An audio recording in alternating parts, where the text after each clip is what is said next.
मैं आशिक मौला को मेरा इश्क दवाना, मैं आशिक मौला को मेरा इश्क दवाना, ये जुमला जहां जिसकी तजल्ली से उजाला, ये जुमला जहां जिसकी तजल्ली से उजाला। अल्हम्दुलिल्लाह।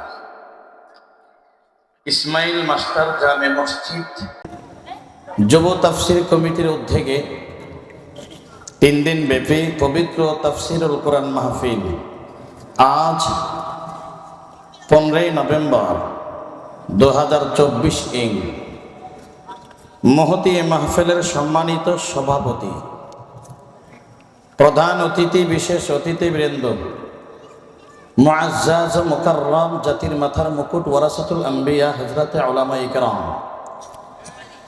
দূর দূরান্ত থেকে আগত আল্লাহ পাকের আশিকিন, জাকিরিন, সালেহিন, মুরব্বিয়ান আযম, কলিজার টুকরা আমার সমবয়সী যুবক বন্ধুগণ, স্নেহের ছোট ভাই, পর্দার আড়ালে অবস্থানরতা শ্রদ্ধেয়া সম্মানিতা মা ও বোনেরা, দয়াময় মালিক আল্লাহ সুবহানাহু ওয়া তাআলার দরবারে অসংখ্য অগণিত শকর ও সুজুদ। যে মহান মালিক আমাকে আপনাদেরকে বড় দয়া করে, মায়া করে দুনিয়ার হাজার ও লাখ কোটি মানুষ থেকে যাচাই ও বাছাই করে শ্রেষ্ঠতম এক ময়দান, গুনাহ মাফের ময়দান তথা জান্নাতের বাগানে আশা ও বসার মতো দিনই কিছু কথা ইখলাস ও আমলের নিয়তে শ্রবণ করার মতো যে মহান মালিক আমাকে আপনাদেরকে সব ভাইকে চূড়ান্ত তৌফিক, হিম্মত, ধৈর্য দান করেছেন, ওই মহান মালিকের দরবারে হৃদয়ের সবটুকু ভালোবাসা উজাড় করে উচ্চ কণ্ঠে আল্লাহর দেওয়া জবান দিয়ে, আল্লাহর শেখানো পবিত্র ভাষা দিয়ে কালিমাতুশ শুকর উচ্চ কণ্ঠে সকলে পড়ি আলহামদুলিল্লাহ। আরেকটু ঈমানি চেতনা বৃদ্ধি করে পাওয়ার দিয়ে সকলে বলুন আলহামদুলিল্লাহ। লক্ষ কোটি দুরূদ ও সালাম বিশ্ব মানবতার মুক্তির দিশারি, বিশ্ব সবার সভাপতি, নবী ইমামুল মুরসালিন, রাহমাতুল লিল আলামিন, শফিউল মুজনিবিন, খাতামুন নবিয়্যিন, রাসূল আকরাম, শফি আযম, রহমতে আলম, নবিয়ুল আরব ওয়াল আজম, হাবিব কিবরিয়া, अशरफुल अंबिया, आकाए नामदार, मदीना का ताजदार, आफ्ताब नबूवत, फ़ख्र मौजूदात, शहंशाह रिसालत, सय्यदुल मखलूक़ात, जनाब मुहम्मदुर रसूलुल्लाह सल्लल्लाहु ताआला अलैहि वसल्लमेर ऊपर আল্লাহর দেওয়া জবানটা আরেকটু খোলে সকল মত, সকল দ্বন্দ্ব ভুলে গিয়ে মায়ার নবীর মোহাব্বতে সকালে জবান খোলে একবার পড়ুন সাল্লাল্লাহু আলাইহি ওয়াসাল্লাম। এই দিন সাল্লাল্লাহু আলাইহি ওয়াসাল্লাম পড়েছেন, মনে হয় আপনার 1 ঘন্টা সময় চলে গেছে। কি বলেন? সময় গেছে? মনে হয় কমপক্ষে তো 1000 টাকা খরচ হয়েছে, কোনো টাকাও খরচ হয় নাই, সময়ও নষ্ট হয় নাই। তাহলে বোঝা গেল খুব কষ্ট হয়েছে। কি বলেন? কষ্ট হয়েছে, সময় যায় নাই, টাকা খরচ হয় নাই, কষ্ট হয় নাই। এতটা সত্ত্বেও শুধু জবানটা নাড়াচাড়া দিয়েছেন। একটু পাওয়ার দিয়া বলবেন এই জবানটার মালিক কে? দুনিয়ার কোনো ক্ষমতাশীল, ডোনাল্ড ট্রাম্প, জো বাইডেন, কোন আমেরিকার দালাল, কোন পৃথিবীর নেতা এই জবান দিয়েছেন কে? আরো পাওয়ার দিয়া বলেন এই জবানের একক চিত্রে মালিক কে? এই জবান দিয়া কথা বলান কে? এই জবান নামক মিশিং দিয়েছেন কে? ও মুসলমান, জবান দিয়েছেন যেহেতু আমার মহান মালিক, এই জবানকে নাড়াচাড়া করানো আমার মহান মালিক, এই জবানকে শক্তি দিয়েছেন আমার মহান মালিক। ওই মহান মালিকই তো কোরআনের মধ্যে বলেছেন মান জাআ বিল হাসানা ফালাহু আশরু আমসালিহা। ও দুনিয়ার গোলাম, তুই একটা নেকের কাজ করবি বান্দা, তোর কষ্ট হবে না, সময় নষ্ট হবে না, টাকা খরচ হবে না, দুনিয়ার কোনো কষ্ট তোকে আঁকড়াই ধরবে না, শুধু জবান খুলে বলবি আমার নবীর উপর সাল্লাল্লাহু আলাইহি ওয়াসাল্লাম। এ উম্মত তুই তো জানোস না, এরা ভোলার মুসলমান তুই তো জানোস না আমার নবীর দাম কত, আমার নবীর সম্মান কত। গোটা পৃথিবী আমার নবীর জন্য কান্না করে, গোটা পৃথিবী আমার নবীর জন্য পাগল। গোটা পৃথিবীর কিছুই আমি সৃষ্টি করতাম না যদি আমার নবীকে আমি না বানাইতাম। সব শুধুমাত্র কেবলমাত্র মুহাম্মদুর রাসূলুল্লাহ নবীর জন্যই আমি গোটা দুনিয়াটাকে তোদের জন্য সাজাইলাম। জোরে কাও সুবহানাল্লাহ। গোলার মুসলমান সাবধান হয়ে যাও। জায়গায় জায়গায় জায়গায় জায়গায় আমি এই কথাটা বলে নেই, গাফলতি আর কতদিন করবা? আল্লাহর জবান, আল্লাহর দেওয়া জবানটাকে আর কতদিন বন্ধ করবা? শুনে নাও হে মুসলমান, নেতার পেছনে দৌড়াও, নেতার স্লোগান দাও, শুধুমাত্র এক কাপ চায়ের বদলে একটা রুটির বদলেও সারাটা রাত চিল্লান মারো। নেতার চরিত্র ফুলের চাইতে পবিত্র।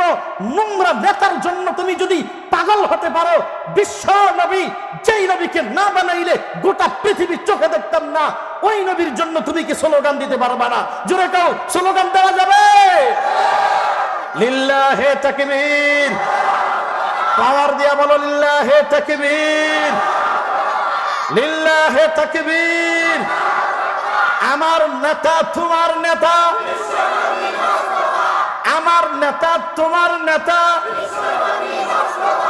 আল্লাহ কবুল করুন, সকলে বলুন আমিন। আরো জোরে বলেন আমিন। ভাইয়েরা আমার, ওই নবীর সম্পর্কেই মায়ার নবী বলেছেন, মান সাল্লা আলাইয়া ওয়াহিদাতান সাল্লাল্লাহু তাআলা আলাইহি আশারা। এরা দুনিয়ার কোন উম্মত পুরো চিপার মধ্যে বসে যদি, নোংরাম বিছানায় বসে যদি, তুই যেখানে থাকো না কেন সেখানে বসে যদি শুধু আমি নবীর মায়া মহাব্বত অন্তরে নিয়ে যদি একবার পড়ো সাল্লাল্লাহু আলাইহি ওয়াসাল্লাম, লম্বা দুরূদ তোমাকে পড়তে বলা হয় নাই, তুমি লম্বা দুরূদ পড়ে সময় নষ্ট করতে তোমাকে বলা হয় নাই, তুমি শুধু বলবা সাল্লাল্লাহু আলাইহি ওয়াসাল্লাম। হে উম্মত, তুই শুধু জবানটা খুলে বলতে দেরি, আমার দয়াময় মালিক খুশি হইয়া তোর জন্যই 10টা রহমত নাজিল করতে দেরি করবে না। কি বেজার হয়ে গেলেন? তো জোরে কান সুবহানাল্লাহ। আশরাফ আলী থানভী কিতাবের মধ্যে লেখেন, আহা কি ঘটনা, কি বলবো আপনাদেরকে, কি যুবকগুলো মায়ার নবীর জন্য পাগল ভরা হয়েছিলেন।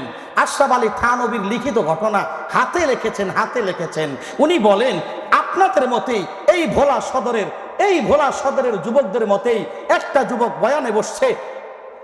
এমন অবস্থায় বক্তা সাহেব বয়ান করে বলেছেন, এরে যুবক কত না রাত কাটাইয়া দিয়েছ গুনার পেছনে, এরে যুবক তুই কত রাত কাটাইয়া দিয়েছ স্টার জলসার পেছনে, আরে যুবতী বোন কত রাত তুই কাটাইয়া দিয়েছ জি বাংলার পেছনে, আরে যুবতী বোন কত রাত কাটাইয়া দিয়েছ ফেসবুক নামক গসপ নামক এই বুকের মধ্যে, কত রাত তুই কাটাইয়া দিয়েছ গুনার আড্ডাখানার মধ্যে। আহারে যুবক ভাই, তুই যদি একটা আমল চালাইয়া যাইতে পারো, তুই যদি একটা আমল পরীক্ষিত আমল চালাইয়া যাইতে পারো, এরে যুবক তোর আর পেছনের দিকে তাকাইতে হবে না। কোনদিন তো এই চর্মচক্ষুর মাধ্যমে আল্লাহর রসুলকে তুই দেখো নাই, জীবনে বড় আফসোস আমি রসুলকে দেখি নাই।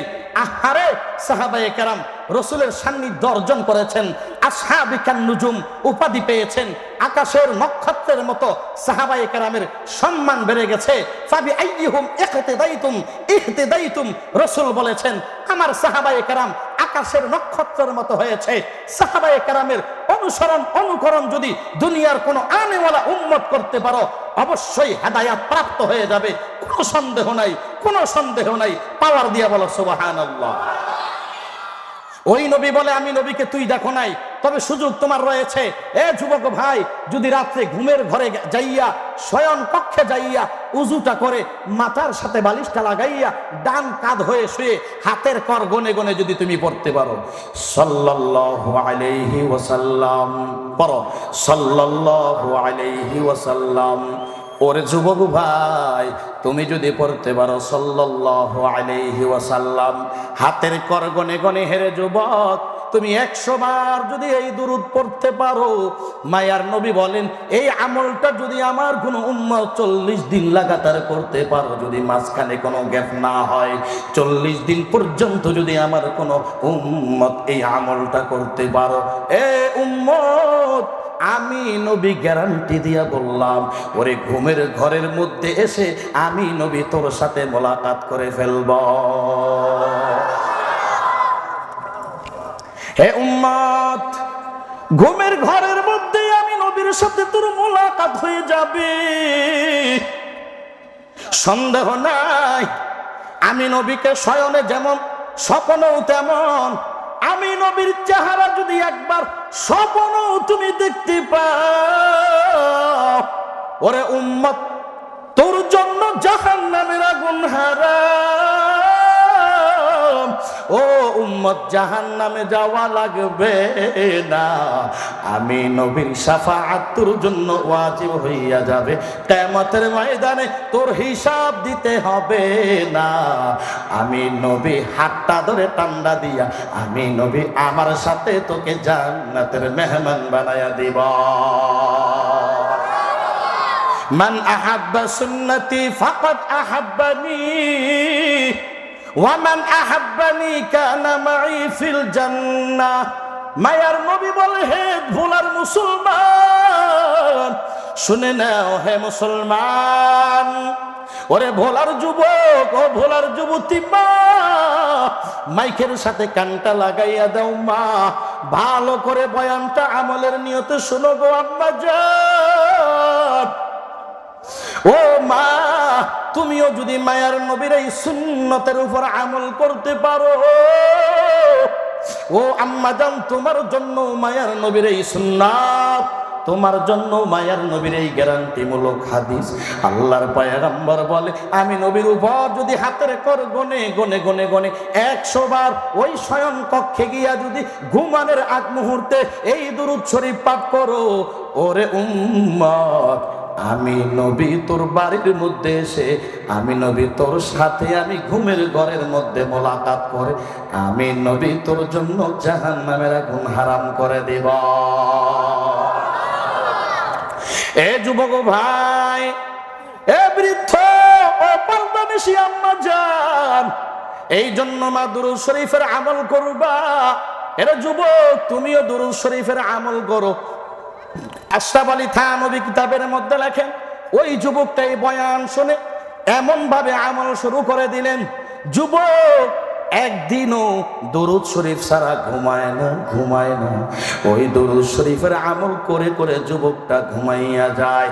এই আমল করতে করতে যুবকটা 40তম রজনী যখন হয়ে গেল, আল্লাহর কি কুদরত, আল্লাহর কি ফাইসালা, ওই যুবকটা যখন ঘুমাইয়া গেল, রাতে তাহাজ্জুদের সময় যখন হয়ে গেল, ওই ঘুমের ঘরের মধ্যে মায়ার নবীর সাথে তার মোলাকাত হয়। মায়ার নবীর সাথে মোলাকাত হয়ে গেল। যুবক এত সুন্দর চেহারা জীবনে কোনোদিন দেখে নাই, কল্পনাও করে নাই, এত সুন্দর আমার নবীর চেহারাটা এত সুন্দর রে বাবা, এটা বয়ান করে বুঝাইবার মতো না। যারা সরজমিনে দেখেছে আমার মায়ার নবীকে, যারা সরজমিনে দেখেছে তারা বুঝতে পারে মায়ার নবীর চেহারা কত সুন্দর। এই জমিনের মধ্যে আরেকজন নবী ইউসুফ আলাইহিস সালাতু ওয়াস সালাম। ইউসুফ নবী এত সুন্দর, ইউসুফ নবীর সৌন্দর্য দেখে মিশরের মহিলারা ওই সৌন্দর্যের দিকে লক্ষ্য করতে গিয়ে হাতের মধ্যে ফল কাটতে গিয়ে হাতের আঙ্গুল পর্যন্ত কেটে ফেলল। রক্ত টপ টপ করে জমিনে পড়া যখন শুরু হয়, তখন টের পেয়েছে আমরা তো ফল কাটি নাই, হাত কেটে ফেললাম। কোন দিকে তাকাইছো? বলে তাকাইয়া রইলাম ইউসুফ নবীর সৌন্দর্যের দিকে। আম্মা জান আয়েশা বয়ান করে বুঝায়, এরে দুনিয়ার মুমিন, ওই মজলিসের মধ্যে আমার মায়ার নবী যদি হইতো, আমার মায়ার নবীর চেহারা এত সুন্দর গো, আমার মায়ার নবীর চেহারার সৌন্দর্য দেখে ওই মিশরের মহিলারা হাত কাটা তো দূরের কথা, ওই ছুরি দিয়া মায়ার নবীর চেহারার দিকে তাকাইতে গিয়ে ওই ছুরি দিয়া কলিজা পর্যন্ত কেটে ফেলতো। তারপর মায়ার নবীর চেহারার সৌন্দর্যর লক্ষ্য করতে গিয়ে তারা থামতো না, কলিজা পর্যন্ত আঘাত করতো। তারপরেও মায়ার নবীর সৌন্দর্যের দিকে চেহারা বা চক্ষু অন্যদিকে ফিরাইতো না। এত সুন্দর করে আল্লাহ মায়ার নবীরে বানাইছি। আম্মা জান আয়েশা বলে, ও দুনিয়ার উম্মত, তোমাদের জন্য একটা সূর্য আছে, আমি আয়েশার জন্য একটা সূর্য আছে। তবে শুনে নাও, তোমাদের সূর্য সকালবেলা পূর্ব দিগন্তে উদিত হয়, আর আমি আয়েশার সূর্যটা প্রত্যেক দিন ইশারের পর আমার ঘরের মধ্যে উদয় হয়। এত সুন্দর করে আল্লাহ মায়ার নবীরে বানাইছেন, যার কোনো বর্ণনা নাই, যার কথা বলে কোনোদিন শেষ করা যাবে না। এর উম্মতের দল, ওই যুবকটা এত সুন্দর আর কোনোদিন কখনো দেখে নাই। ওই যুবকটা স্বপ্নের মধ্যে মায়ার নবীরে দেখার পর যুবকটা পাগল পারা হয়ে গেল, স্বপ্ন ভেঙ্গে চুরমার হয়ে গেল। যুবকটা ঘুম থেকে উঠার পর তাকাইয়া দেখে ঘড়ির কাঁটা 3টা বাজে। ডান পার্শ্বে তাকায়, বাম পার্শ্বে তাকায়, ডান পার্শ্বে বিবি শুয়ে আছি, বাম পার্শ্বে সন্তানগুলো শুয়ে আছে। চতুর্দিকে তাকাইতেছে, কই আমার নবী কই, কোথায় গেলে আমার নবীরে বাবু, কোথায় গেলে আমার নবীর সুদর্শন চেহারা দেখা যাবে রে আল্লাহ। এই যুবকটা কান্না করেছিল। এক পর্যায়ে যুবক ঘর থেকে বের হইয়া গেল। অন্ধকার রাত, এই যুবক রাস্তা দিয়ে একা একা হাঁটতেছি, আর মাওলার গুণগান গায়, মায়ার নবীর শান গায়। ওই বান্দা যুবকটা দৌড়ায়, ওরে আল্লাহ, আমার মায়ার নবীরে কোথায় গেলে পাওয়া যাবে? আমার মায়ার নবীর রওজা কই, আমার মায়ার নবীর রওজার পাশে আল্লাহ পৌঁছাইয়া দাও। এই যুবকটা শুধু দৌড়ায় আর কান্না করে। ওরে যুবক ভাই, আশরাফ আলী থানভী কিতাবের মধ্যে লেখেন, কেমন পাগল পারা যুবক হয়ে গেল, কত আশিক মায়ার নবীর জন্য যুবক আমার কত আশিক হয়ে গেল রে বাবা। অথচ আজকে আফসোস লাগে, টেনশন এই সোনার বাংলার রাজধানীতে। অথচ কত নাস্তিকের দল, কত বেঈমানের দল আমার মায়ার নবীর চেহারা নিয়ে কটূক্তি করে, আমার মায়ার নবীর সুন্নত নিয়ে কটূক্তি করে, আমার মায়ার নবীর দাড়ি মোবারককে ছাগলের সাথে তুলনা করা হয়, আমার মায়ার নবীর চেহারা নিয়ে বিভিন্ন আইটেমের ব্যঙ্গ করা হয়। অথচ নবীর আশিকের দল এরা যখন বেঈমানের এই ফেসবুক নামক গজবের মধ্যে এই পোস্টগুলো পেয়ে যায়, এরা ঘরে বসে থাকে না, হাতের মধ্যে বাঁশের লাঠি লইয়া ওই বেঈমান নাস্তিকদের বিরুদ্ধে রাস্তায় নেমে যায়। ধরে কাউ ঠিক নেবে ঠিক। একদল তো আছে রাস্তায় নামে আন্দোলনে জড়িত হয়, কিন্তু আরেক দলের দিকে তাকাইলে আফসোস আসে, এরা শুধু সিজন ওয়ারি আসে। 12 রবিউল আউয়াল আসলে জশ্নে জুলুসে ঈদে মিলাদুন নামক সাইনবোর্ড লাগাইয়া শুধুমাত্র কেবলমাত্র বৎসরের ওই দিনটিই তারা আশিক হয়। আর এত মারামারি, নবীর বিরুদ্ধে এত আন্দোলন চলে, নবীর সুন্নত নিয়ে এত কটূক্তি করা হয়, আমার সেই ভাইয়েরা কিন্তু ওই সময় আর ঘর থেকে বের হয় না। জোরে কাউ ঠিক নেবে ঠিক। তাহলে প্রমাণ কি হয়? এরা তো সিজনওয়ারি আশিক, এরা তো সিন্নির আশিক, এরা তো জিলাফির নামক আশিক, এরা মায়ার নবীর প্রকৃত পক্ষে আশিক হতে পারে নাই। জোরে কাউ ঠিক না ব্যাঠে? আশিক হইলেই ভোলা বুরহানুদ্দিনের যুবকেরাই হয়েছে। জোরে কাউ ঠিক না ব্যাঠে?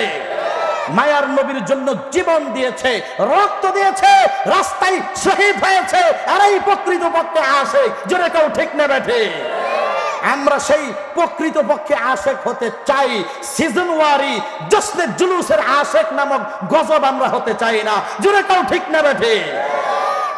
যখন এই মায়ার নবীর বিরুদ্ধে কথা আসবে, কলম আসবে, ফেসবুকে স্ট্যাটাস আসবে, আমরা বসে থাকবো না। বাঁশের লাঠি লইয়া বেঈমানদের বিরুদ্ধে আমরা রাস্তায় চাপিয়ে পড়বো। জোরে কাউ ঠিক না বেঠে? আসুন তো সবাই রাজি না? পুলিশের ভয় পান? সব জায়গায় ঠিক আছে, পুলিশ দেখলে আর নাই, কলজে আর থাকে না কল। এখন পুলিশ দেখলে ভয় নাই, বরং পুলিশ এখন জনগণকে ভয় পায়। জোরে কাউ ঠিক না ঠিক? পুলিশ জনগণকে দেখলে ভয় পাবে, এটাই আমরা চেয়েছি, তাই হয়েছে। ভাইয়েরা আমার, তাহলে মায়ার নবীর প্রকৃত পক্ষে আশিক আমরা হতে চাই, আল্লাহ কবুল করুন। আসতে বলছেন কেন, জোরে কর, খারাপ লাগেনি? ভাইয়েরা আমার, যুবক সন্তান ঘর থেকে বেরিয়ে গেল, নাই কোথায়, অন্ধকার রাত, সামনে যাচ্ছে তো দৌড়ায় যাচ্ছে, পাগলের ফিরায় কে? কারণ এ জমিনে তো কিছু পাগল আছে, আছে না নাই? বাড়ির পাগল, গাড়ির পাগল, নারীর পাগল, টাকার পাগল, সংসারের পাগল। তবে কিছু পাগল আবার ভিন্ন আছে, যেই পাগলগুলোর কারণে আল্লাহ জমিন এখনো ঠিক রাখছে। জোরে এখন ঠিক নেবে ঠিক? এরা হলো আল্লাহর পাগল, নবীর পাগল, কোরআনের পাগল, মাদ্রাসার পাগল। জোরে কাউ ঠিক নেবে ঠিক? যুবক পাগলামি করতেছে, যায় সামনের দিকে আগাইতেছে, আগাইতেছে গো, যাইতে যাইতে সামনে দেখে একটা বিশাল বড় সাগর, কিভাবে আরো পার যাবে? এই যুবকটা চিন্তার ভাঁজ কপালে পড়ে গেল, আল্লাহ, আমার কোনো গাড়ি নাই, আমার কোনো টাকা নাই, আমার কোনো ডানা নাই। আজকে যদি আমার ডানা থাকতো, আমি পাখির মতো ওরে মায়ার নবীর রওজার পাশে যাইয়া সালাম দিতাম। ওরে আল্লাহ, আমার তো টাকা নাই, পাখির মতো ডানা নাই, কিছুই নাই। ওরে আল্লাহ, তুমি সব দেখেছো। এই গভীর রাত আমি আমার মা ছেড়ে দিলাম, বাবা ছেড়ে দিলাম, আমি আমার বিবি ছেড়ে দিলাম, সন্তান ছেড়ে দিলাম, আমি সব ছেড়ে দিয়ে রাস্তার পথিক হয়ে গেলাম রে আল্লাহ। ও আল্লাহ, তুমি ছাড়া আমার কেউ নাই। ওরে আল্লাহ, তুমি আমাকে এই নদীর পার থেকে ও পার উঠাইয়া দাও। যুবক যখন এইভাবে কান্না করে, আল্লাহর কাছে দোয়া করে, আল্লাহ গাইবী ভাবে ইলহাম দিয়া দেয়, এরে যুবক, তোর কোনো টেনশন না। ও যুবক, চোখটা খোলে, তাকাইয়া দেখ, আমি আল্লাহ তোর জন্য নদীর তীরে আমি আল্লাহ নৌকার ব্যবস্থা করে দিলাম। যুবক, তুমি তাকাইয়া দেখো, নদীর তীরে নৌকা হাজির। যুবক নজর করে তাকাইয়া দেখতেছে, অটোমেটিকলি নদীর তীরে নৌকা হাজির হয়ে গেল, কোনো মাঝি নাই। যুবক আবার টেনশনে পড়ে গেল, নৌকায় উঠলাম, কে আমাকে পার করে দিবে? বলো, সব ক্ষমতার মালিককে? একটু পাওয়ার কম দিয়া কোন, সব ক্ষমতার মালিককে? আরো আস্তে একবার বলেন, সব ক্ষমতার মালিককে? বলেন বলেন বলেন, সব ক্ষমতার মালিক যদি আমার আল্লাহ হয়, এই নৌকাটারে মাঝিবিহীন ওপার পার করবেন কে? এইবার যুবক আল্লাহর উপর ভরসা করে, বিসমিল্লাহি মাজরিহা ওয়া মুরসাহা ইন্না রাব্বি লাগফুরুর রহিম। যুবক বান্দা নৌকার মধ্যে উঠে বসে গেল। আল্লাহর কি ফাইসালা, আল্লাহর কি কুদরত! এই যুবকটারে আল্লাহ মাঝিবিহীন নৌকা করে সুন্দর করে বিশাল বড় সমুদ্র পার করে আল্লাহ ওই সমুদ্রের ওপার নদীর তীরে আল্লাহ পৌঁছাইয়া দেয়। আল্লাহ তাআলা বলেন, ফাযকুরুনি আযকুরকুম ওয়াশকুরুলি ওয়ালা তাকফুরুন।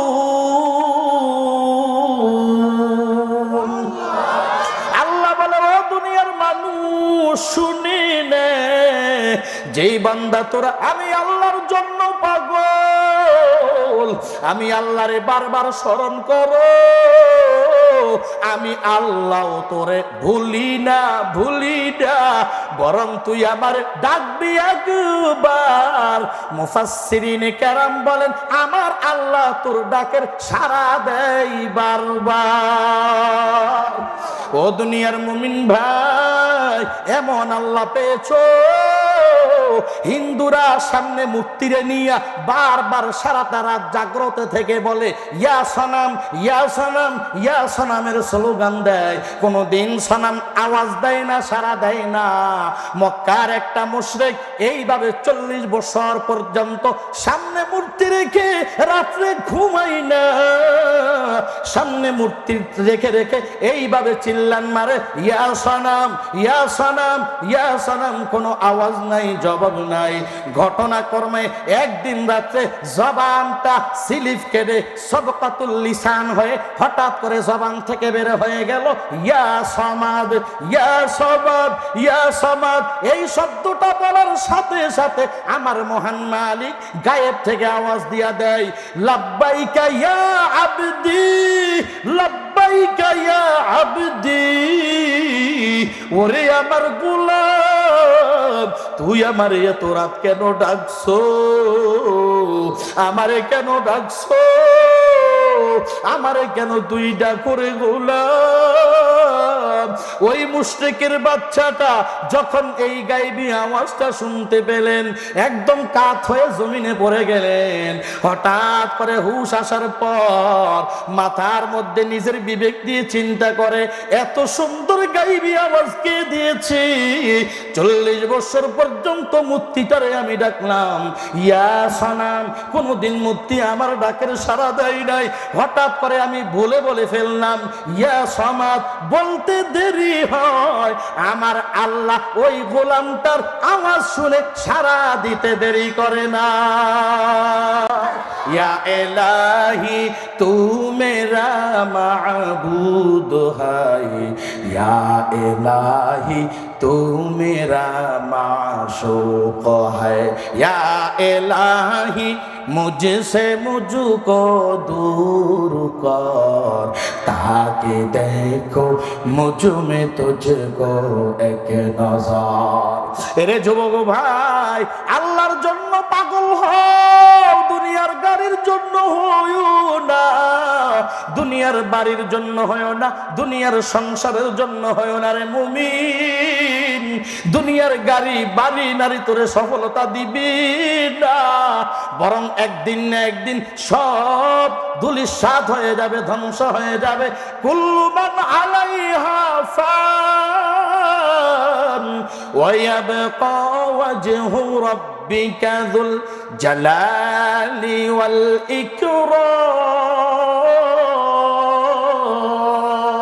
ইকরাম।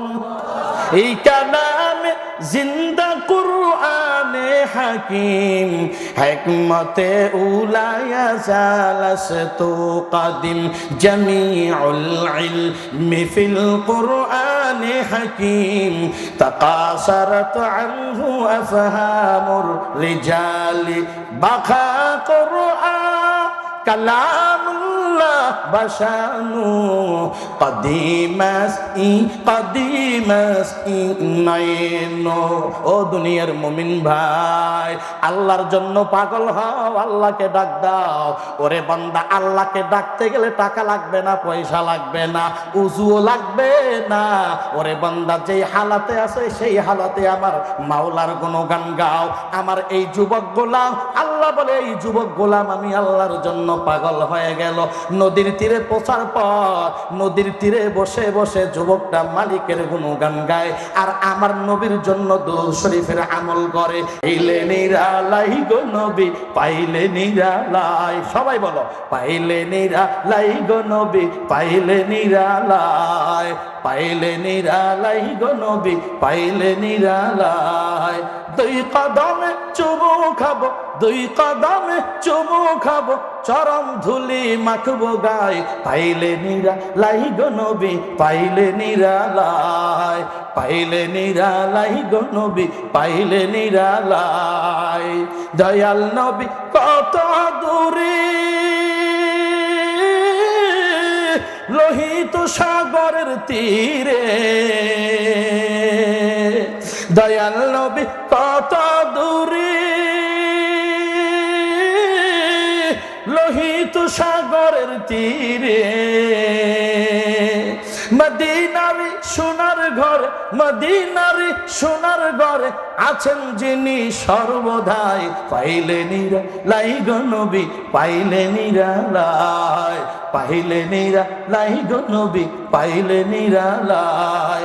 দুই কদমে চুমো খাবো, চরণ ধুলি মাখবো গায়, পাইলে নিরালাই গো নবী, পাইলে নিরালাই, পাইলে নিরালাই গো নবী, পাইলে নিরালাই, পাইলে নিরালাই গো নবী, পাইলে নিরালাই। এ যুবক ভাই, এই যুবকটা মায়ার নবীর জন্য পাগল।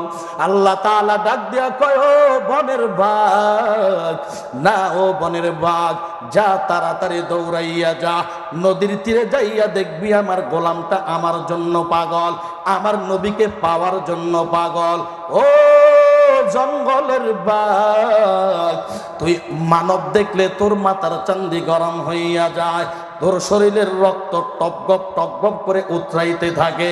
তবে সাবধান, আমার এই বন্ধুর কাছে যাইয়া তুই মাথার মেজাজ গরম করবি না, নরম মেজাজে আমার মায়ার আমার বান্দার কাছে তুই চলে যাবে, সেখানে যাইয়া চক্ষু ঠান্ডা করিয়া মানুষের মতো তুই সালাম জানাইবা। মানুষ যেমনে সালাম দেয় তুমিও সেইভাবে সালাম দিবা। একটু বুঝে থাকলে বলুন, বলেন কথা বলার জন্য আল্লাহ তাআলা পৃথিবীতে যত মাখলুকাত সৃষ্টি করেছেন, বলেন কুত্তা কি কথা বলতে পারে? কথা বলেন। গরু পারে? এই বিশাল দেহের অধিকারী হাতি পারে? কেউ না, কেউ না। পারে কে? সৃষ্টির সেরা, ওয়ালাকাদ কাররামনা বনি আদম, এই বনি আদমকেই তো আল্লাহ তাআলা সৃষ্টির সেরা বানিয়ে কথা বলার বাক শক্তি দিয়েছেন, যোগ্যতা দিয়েছেন। জোরে সোরে বলো আল্লাহু আকবার, আরো জোরে বলো আল্লাহু আকবার। ওই আল্লাহ বলে, আমি একটা কুকুরকে দেই নাই, হিংস্র প্রাণী জঙ্গলের রাজা আমি ওই বাঘ সিংহকে দেই নাই, তবে সিংহ কথা বলতে পারে, ক্ষমতা দেন কে? আরো জোরে কও। ওই আল্লাহ বলে, এ জঙ্গলের বাঘ সাবধান, আমার বান্দার কাছে যাইয়া তুমি সুন্দর করে সালাম দিয়া দিবা, কারণ বান্দা তোমাকে দেখলে ভয় পাবে। মানুষের মতো যখন তুমি সালাম দিবা, আমার বান্দা বুঝতে পারবে তুমি আমার বন্ধু। জোরে সোরে বলো আল্লাহু আকবার। এবার ওই বাঘ মাথা নত করে আসছে আসছে আসছে, দূর থেকে ডাক দিয়া কয়, ও আল্লাহর গোলাম, ও আল্লাহর ওয়ালি, ও আল্লাহর বন্ধু, তুই আমাকে দেখে ভয় পাবি না, বরং আল্লাহ আজকে তোর কাছে তোর খাদেম বানাইয়া আমারে পাঠাইছে। ও বন্ধু তুমি বসে যাও, বরং আল্লাহর পক্ষ থেকে আমি তোমারে সালাম জানাই, আসসালামু আলাইকুম ওয়া রাহমাতুল্লাহ। এ বন্ধু, এ গোলাম, শুনে নাও, আজকে তুই ভয় পাবি না, বরং আমার ঘাড়ের উপরে উঠে যাও। আমি তোমার যেই লক্ষ্যে তুই ঘর বাড়ি ছেড়েছো, যার কারণে সব তুমি ছাড়িয়া আজকে ওই মাওলার পাগল হইয়া রসুলের খাঁটি আশিক হইয়া তুই রাস্তায় নেমেছো, আমার ঘাড়ের উপরে উঠে যাও। আমি তোমাকে ঘাড়ে করে আমি সব কিছু ভেদ করে আমি মায়ার নবীর রওজার কাছে নিয়ে যাই। এ যুবক ভাই, এই আল্লাহর গোলাম বাঘের ঘাড়ের উপরে উঠে বসছেন। যেই বাঘ মানুষের জন্য এত আতঙ্কের নাম, মানুষ যেই বাঘের কথা শুনলেও ভয় পায়, বাঘ দেখলে মানুষ কত বড় ভয় পায়, অথচ আল্লাহর গোলাম হওয়ার কারণে, আল্লাহর জন্য পাগল হওয়ার কারণে ওই গোলামের জন্য আল্লাহ বাঘটাকে তার বাহন বানায়া দিল। আল্লাহ বলে, রে গোলাম, তুই যদি আমার জন্য হয়ে যাও, আমি আল্লাহ তোর জন্য হয়ে গেলাম। দুনিয়াতেও তোর জন্য হব, আখিরাতে আমি আল্লাহ তোর জন্য হব। ও তোর কোনো টেনশন করতে হবে না, আমি আল্লাহ দুনিয়ার সব মুসিবত থেকে তোকে বাঁচায়া নিব। আখিরাতের জমিনের মুসিবত যার শুরু আছে শেষ নাই, এমন বড় মুসিবত থেকে আল্লাহ আমি তোরে বাঁচায়া দিব। আমি আল্লাহ যখন দয়ার নজরে তোর দিকে তাকাব, আমি আল্লাহর দয়ার মায়ার ইশকের কারণে আমি আল্লাহ ফেরেশতাকে বলবো, ফেরেশতা এই গোলাম আমার খাঁটি গোলাম, আর কোনো কথা হবে না, আমার এই গোলামের কোনো হিসাব লাগবে না। আজ আমি ঘোষণা দিয়া দিলাম, যাও যাও, আমার এই গোলামটাকে জান্নাতের মেহমান বানাইয়া স্বাগতম স্বাগতম জানায়া আমার গোলামটারে জান্নাতে নিয়ে যাও। জান্নাত দো জব সে ইয়ারব क्या करो आरज़ू है मैं तो जे देखा करो। ও দুনিয়ার মুমিন ভাই, যুবক ওই ঘাড়ের উপরে উঠে বাঘকে বাহন বানাইয়া যুবক বিশাল বড় বড় জঙ্গল পার হইয়া মায়ের নবীর রওজার কাছে হাজির। ওই যুবক নিজেকে নিজে কন্ট্রোল করতে পারে না, মায়ের নবীর রওজার পাশে জানায়া দাঁড়াইয়া দাঁড়াইয়া বলে, আসসালাতু ওয়াসসালামু আলাইকা ইয়া রাসূলুল্লাহ, আসসালাতু ওয়াসসালামু আলাইকা ইয়া হাবিবাল্লাহ। ও গো মায়ার নবী, আমার যদি ডানা থাকতো গো, আমি আরো আগে তোমার কাছে চলে আসতাম। সব আমি ফালাইয়া দিলাম, আমি সব ছাড়িয়া আমি আজকে তোমার দরবারে হাজির হইয়া গেলাম। ওগো নবী, আমার সাথে কথা বলো।